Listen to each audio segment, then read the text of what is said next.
Aujourd'hui, on va parler de la gestion des numéros de facture. J'ai ici un exemple de facture que j'enregistre dans un répertoire. Parfois, les titres des factures ne correspondent pas vraiment au numéro de facture. Je ne sais jamais à quel numéro on en est, sinon aller fouiller partout pour connaître le bon numéro. Aujourd'hui, on va voir comment faire pour rapatrier dans une feuille la liste des factures actuelles ainsi qu'un numéro ici du dernier numéro utilisé. Enfin, sachez que tous les fichiers utilisés sont disponibles par mail. Il suffit de remplir un petit formulaire dans la description et vous les recevrez automatiquement. Sans plus tarder, c'est parti!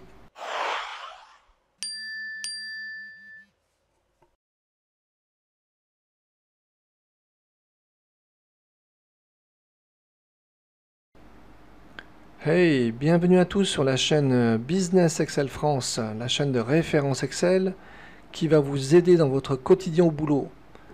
Si c'est votre première fois ici, n'hésitez pas à souscrire à la chaîne pour bénéficier gratuitement de toutes les vidéos qui vont vous aider dans votre quotidien.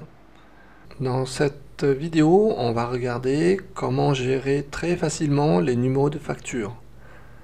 Pour ça, on a défini plusieurs choses. Les numéros de facture doivent se suivre. Elles seront sous la forme MBI, I pour Invoice, R pour Receipt et Q for Quotation, suivi de l'année en chiffres romains, suivi du mois et enfin le numéro de facture.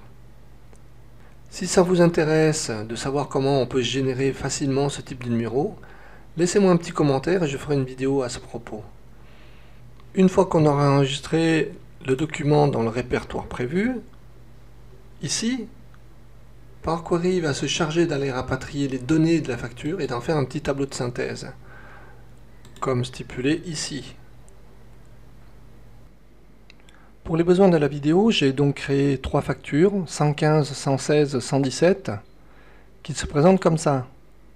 Donc la facture 115, on a un numéro qui est ici, un 115, un ID, une date, et si on circule un petit peu, la facture se présente comme ça, avec un total général ici. Les factures 116 et 117 sont de conception identique. Voici la 116 et la 117, pareil. Donc je vais faire les manipulations sur la 117 pour obtenir la liste des fichiers et ensuite le numéro et ensuite le dernier numéro utilisé. Pour cela, ce que j'ai créé, c'est que j'ai créé déjà un onglet, une feuille référence, dans lequel je fais apparaître le numéro de facture, qui n'est autre que, évidemment, le numéro qu'il y a ici, la référence cliente qui est ici, la date qui est ici, et enfin le total qui est ici. Alors j'ai pris le total TTC, évidemment, si vous voulez prendre le total hors taxe, vous pouvez, hein. Rien ne l'empêche. Il est évident que si on change quelque chose, on n'est pas le 2 février, mais plutôt le 20 février.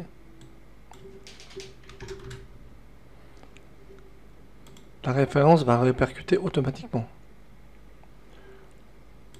Il est important d'avoir les mêmes références pour toutes les feuilles qu'on fera. Donc, c'est pas important d'avoir telle ou telle donnée. On peut en mettre autant qu'on veut, à partir du moment qu'elles sont extraites de la facture. Mais pour toutes les factures, il s'agirait d'avoir les mêmes données.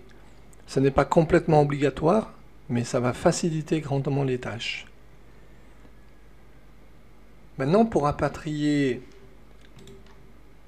les données, il suffit d'aller dans Données, Obtenir de données, à partir d'un fichier, à partir de dossier.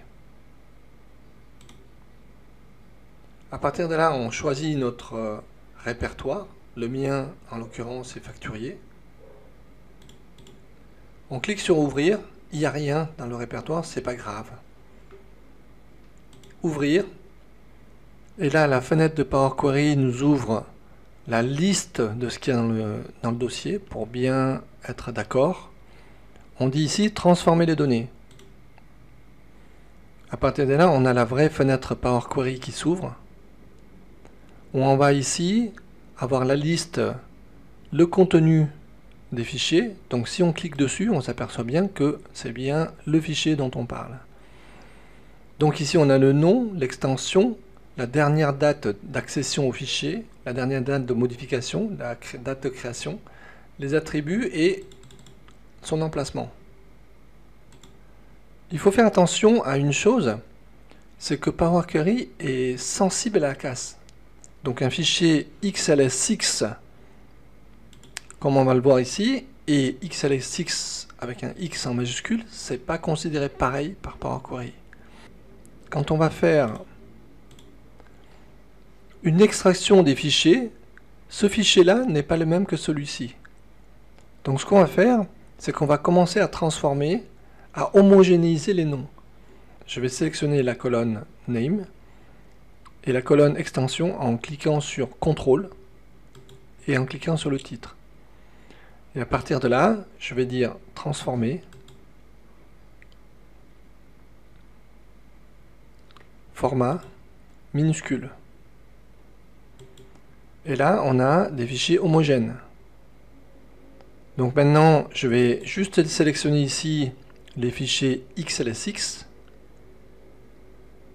Donc je désélectionne tout, je prends les fichiers XLSX. On s'aperçoit que, vous voyez, on a ici pour chaque extension XLSX. C'est bien ça qu'on veut. Par contre, sur les factures, ici, on a des tildes qui représentent des fichiers ouverts, qui sont les mêmes. Donc maintenant, si je sélectionnais comme ça, il se trouve que si j'avais une autre facture, la facture 118 par exemple, eh bien, il faudrait que je revienne la sélectionner. Donc pour ça, ce que je vais faire, c'est que je vais prendre un filtre textuel et je vais dire, je veux tous les fichiers qui commencent par, et ici je vais dire, qui commencent par facture, simplement. Et donc, ma liste des fichiers factures est sélectionnée, vous voyez, en XLSX et en facture quelque chose. À partir de maintenant, je peux commencer à développer le fichier. Donc je vais cliquer sur la double flèche ici pour le développement du fichier. Power Query nous propose de choisir une feuille.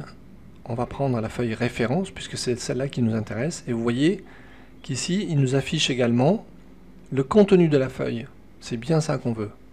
Donc je dis OK. Et là, Power Query a fait tout un tas de process dont pour l'instant on ne s'occupe pas. On peut regarder les étapes qui sont ici, mais on s'aperçoit que la dernière étape ici est le type modifié. Il nous a juste extrait, comme on a demandé, toutes les données du fichier référence, donc du fichier 115, 116, 117, vous voyez ici. Et on s'aperçoit simplement qu'il nous a changé le type. Donc là, on est en alphanumérique. Alphanumérique, on est bien en date, et on est bien ici en nombre décimal. Donc tout est parfait pour nous. Ma requête s'appelle facturier, et donc je n'ai plus qu'à faire fermer et charger pour avoir une nouvelle feuille facturier dans une table facturier qui va recenser toutes mes infos. Et donc vous voyez, facturier est apparu ici, et on a effectivement notre liste, les numéros des factures, le client concerné, la date et le montant. Donc on sait maintenant qu'on est à la 117, il y a 100, 115, 116, 117. Maintenant je vais passer à la requête suivante, qui est de dire ici, lorsque je fais ma facture, je veux savoir quel est le dernier numéro pris. Donc je retourne dans mes données, mes requêtes, et ici pour mon facturier, je vais juste faire dupliquer. Je clique droit et je fais dupliquer. Et donc vous voyez, Power Query s'ouvre, dans le volet requête, j'ai maintenant facturier et facturier 2. Donc je vais le renommer. Celui-là, je vais le renommer Last Used Number. Voilà, pour dernier numéro prix. Et je vais venir sélectionner cette colonne et je vais dire, je vais extraire les 3 derniers chiffres parce que les 3 derniers chiffres sont mes numéros de facture. Donc je vais dans transformer, extraire mes derniers caractères. Il va me demander combien, je dis 3, je dis OK. Et j'ai mes 3 derniers caractères ici qui sont extraits. Mais pour l'instant, comme on peut le constater, c'est encore de l'alphanumérique. Donc je vais les changer. Je clique dessus, je dis c'est des nombres entiers. Et vous voyez, ils sont alignés à droite maintenant. Donc là, c'est bien numéro. Si je me remets en alphanumérique, ici, en texte, OK. Il y a des fonctions statistiques, par exemple, sur lesquelles je ne peux pas accéder. Si je veux avoir le maximum, comme c'est du texte, je ne peux pas y accéder encore. Donc je vais les changer. Je vais dire, je veux un nombre entier. Voilà. OK, je remplace. Donc mes nombres entiers sont alignés à droite. Et maintenant, je peux accéder à la fonction statistique, vous voyez, maximum. Donc je vais prendre le plus grand numéro. Je fais maximum et tac, j'ai plus qu'un seul numéro. J'ai plus qu'un seul résultat sur ma liste. Et donc à partir de là, je vais dire OK, accueil, fermer et charger. Et là, je vais dire fermer et charger dans, parce que je ne veux pas une table à part. Et dans quoi je vais le charger et fermer? Dans une feuille de calcul existante. Donc je reviens sur facture ici. Je vais fermer ça et je vais dire je le veux en P1 ici. Je dis OK. Et maintenant, je vais fermer cette requête. Vous voyez, last used number apparaît 117.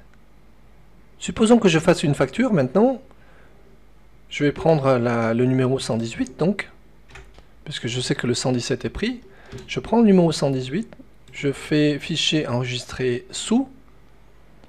Donc je vais dire facture 118, mais on pourrait l'appeler n'importe comment, hein, peu importe, à partir du moment où ça commence par facture. Facture 118, et je dis enregistrer. J'ai maintenant une facture 118 dans mon dossier, vous voyez, facture 118 qui apparaît. Je reviens dans mon fichier ici, et je dis que je veux mettre à jour les données. Donc je vais dans données, actualiser tout. Ici, c'est actualisé en 118, puisque la 118 est maintenant utilisée. Et dans mon facturier, j'ai mon 118 qui est apparu. Mieux que ça, je vais faire une petite manip. On a été absent pendant 3-4 jours. 2 factures ont été mises. C'est la facture 119 et 120. Donc je vais la mettre dans mon facturier. Dans mon facturier maintenant, j'ai 115, 116, 117, 118, 119, 120. Je retourne dans mon fichier que j'étais en train de manipuler, donc mon fichier 118. Et je vais faire actualiser tout, une fois de plus. Et vous voyez que ici, le dernier numéro utilisé est 120. Et dans mon facturier, les 120 ont été ajoutés. Voilà, si on avait voulu faire la même chose en VBA, bien sûr que c'était possible, cela aurait pris certainement beaucoup plus de temps. Scanner le répertoire, extraire les données des fichiers, les mettre dans un tableau, etc. C'est pas vraiment évident. Avec Power Query, on a fait ça en 5 clics bien placés et ça vous donne l'étendue des possibilités de cet outil. Voilà, cette vidéo est terminée. N'hésitez pas à liker la vidéo, à vous abonner. La prochaine vidéo va parler de l'importation des contacts clients et les avoir toujours à jour grâce à Power Query, comme d'habitude. Et quant à moi, je vous dis à très bientôt pour de nouvelles vidéos. Merci, au revoir.